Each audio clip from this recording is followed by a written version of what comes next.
Yo, yo, yo, it is me, the Minyon from AllCast Irish Gamers. That's my gamer tag. Write it down, stick yours in the comments, we get a duel. Also, do me a huge favour if you could like and subscribe. Back again with another deck list for you. This time it is my 40 card D-Link. I've trimmed a lot of fat here. Let's check it out. One driver, 'cause that's all you need. He is the ultimate brick. 2 DD Crow, because I think in this format I think DD Crow is going to be really good. It's also dark, so it's good to add to your hand off Chaos Ruler. 2 Effect Veiler, another really powerful hand trap. I did try it at 3, but I think just 2 is a good number in a best of 1 format.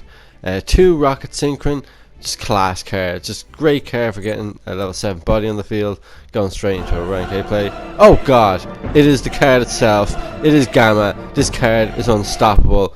Just going first, you activate Gamma, you win. It's just that simple. We got 1 White Dragon Wyver Buster, just because you gotta have your Chaos Dragons in there. I don't feel the need to play them at more than 1. I think 1 is enough. You can recycle them with Chaos Space. You know, same with Collapse Serpent. You only need 1 of these guys. They're at 1 in the TCG, and that's all you really need. Snow, because Fairy Tale Snow is just an absolute powerhouse. Just great interruption from the graveyard. And of course, 3 Rocket Tracer. You love to see it in your opening hand every time. Gotta have Rocket Tracer. It means that you don't have to go all the way into Romulus just to search for it. So yeah, go with 3. Rocket Recharger as your main level 4, just non-tuner rocket monster. And yeah, you're only gonna need 1 of them. Starliege Seaford just searches anything you want in the deck. Really good card. You know, it can bait hand traps as well, so it's just it's good to have a 3. And Destrudo is in there because I took out the 2 Nocto Visions. Nocto Vision is still a decent card, mind you, but I just think Destrudo just opens up more avenues, and I went with Destrudo instead. So it's up to you. 1 Absoluter, because you're going to send it off Ravine, or you're going to send it off Foolish Burial. It's just 1 is just the right number, and I'm just sick of bricking on high level monsters. 1 Legionnaire, because wow, I love this card. This card should be in every single deck. Any deck that can run this card, you need to play this card. Look at him, look at his face, he's brilliant. As my other tech choice, Chaos Imp, the Dragon of Armageddon, just fantastic card. Great for recovery plays. You know, it gets you a banished card back to your hand, and every now and again you might want to use his other effect to pay half your life points, but I wouldn't recommend it.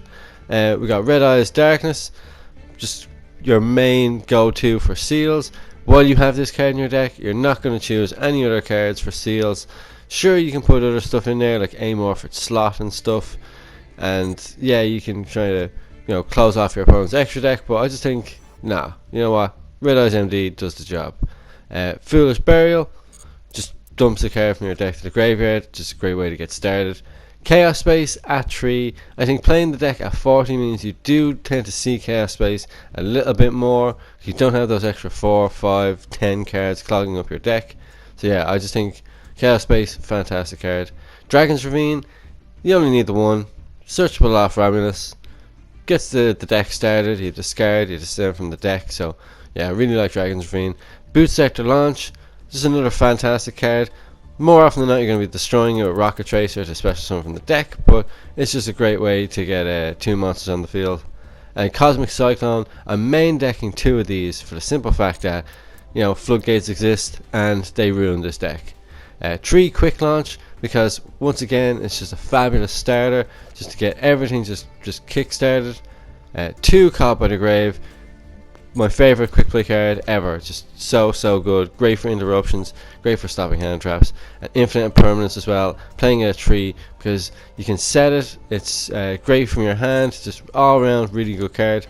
Now, I was playing Token Collector and Nibiru when I was up, you know, fighting for Diamond last season, but the season has reset now, so I think for the time being I'm going to drop them. Yes, you're still going to be seeing a lot of Sword Soul, but I don't think you're going to be seeing enough of it to justify running Token Collector at 2 or Nibiru at 2. I might have to switch Nibiru back in because, come on, it's Nibiru after all. People don't respect the Nib and they get punished for it. But right now, I think, yeah. It was at this moment that he knew. Sorry, Token Collector. He fucked up. He did me well, I will say. You know, anytime I played a Sword Soul matchup, and I opened Token Collector or I milled them off Chaos Ruler, it's generally going to be a win, let's be honest. You know, I'm not trying to say I'm the only person in the world who knows about Token Collector, but if you know you're going to be facing an improportionate amount of Sword Soul players, then you have to put Token Collector in your deck. It's just as simple as that. We don't have the means to a side deck in Master Duel, so you change your hand traps depending on the format that we currently are playing through. And last format, it was all Sword Soul. I think I played probably 5 games, in a row in Diamond, and 4 of them were Sword Soul. The other one being Eldritch. So yeah, in that one matchup, Token Collector wasn't very useful. But in the other games, he stole the show. He shuts your opponent down. He leaves them no avenue. They can't get back into the game unless they summon something out and beat over him. And by then, you've done the damage. I'm not even gonna negate this guy's Pot of Desires, because I know what he's drawing into probably isn't gonna do him any solids. Not while Token Collector's on the field, and I have another one in hand. So it's just a really, really good card, but don't put it in your deck all the time. Not unless you're against Sword Soul a lot. So that's my main point. That's all I want to really say about Token Collector. Is top card, but if you're going through gold or platinum, you're going to be facing a lot of different variety of decks, and I just don't think Collector will be as strong at the beginning of platinum as he will be near the end when you're branching out into diamond. So that's my 2 cents, guys.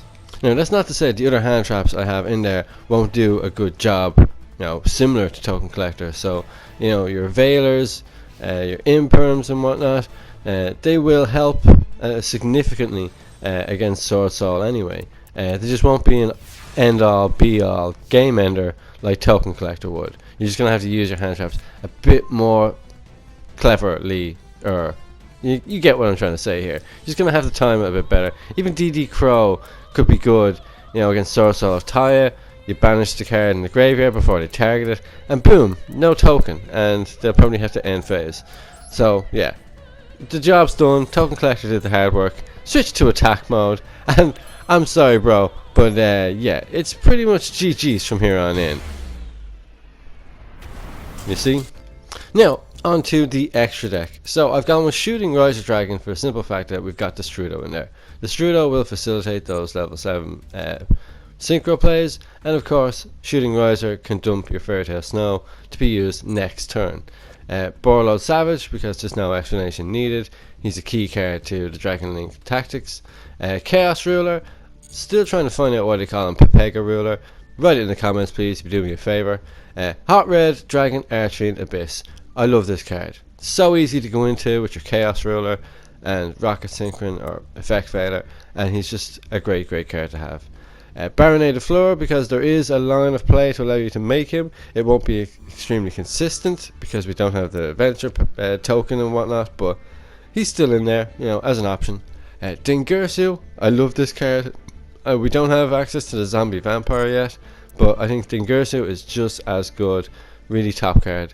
1 copy of Pisty, so that's all you really need. Same with Striker Dragon. 2 cards that you can reuse. You can put them back in the extra deck, and just really good cards. Heretic Seal, you only need it at 1. It's your first turn play to ensure that if you get Nibiru, you can go into Red Eyes MD and stuff. Christian Halkby Fibrax, just another decent card. Especially if you open the Strudo and stuff. Romulus, searches out your Dragon Ravine. He does have another effect, a special summon from hand, but remember, he negates the effect of the monster and it can't be used as link material, so you're really kind of setting yourself some limits there, and if you use that incorrectly, you're going to mess up. Quad Boral, just a handy way of popping your opponent's link monster, or popping himself and special summoning out 2 rocket monsters to then go into Borload Savage. I really like him. He's getting dropped from people's lists in the TCG. I don't know why. I just think Quad Boral, good card. IP Masquerena, another fantastic card. Great interruption on your opponent's turn. You link climb into Nightmare Unicorn and spin your opponent's card. Simple as. What's not to like? I've still gone with borrow sword because access code just requires too much resources to banish monsters from the graveyard, and I need those for other effects. So for the meantime, I'm sticking with this guy, and I'm not sorry. Let me know what you think of this 40 card Dragon Link deck in the comments, and I will see you next time, guys.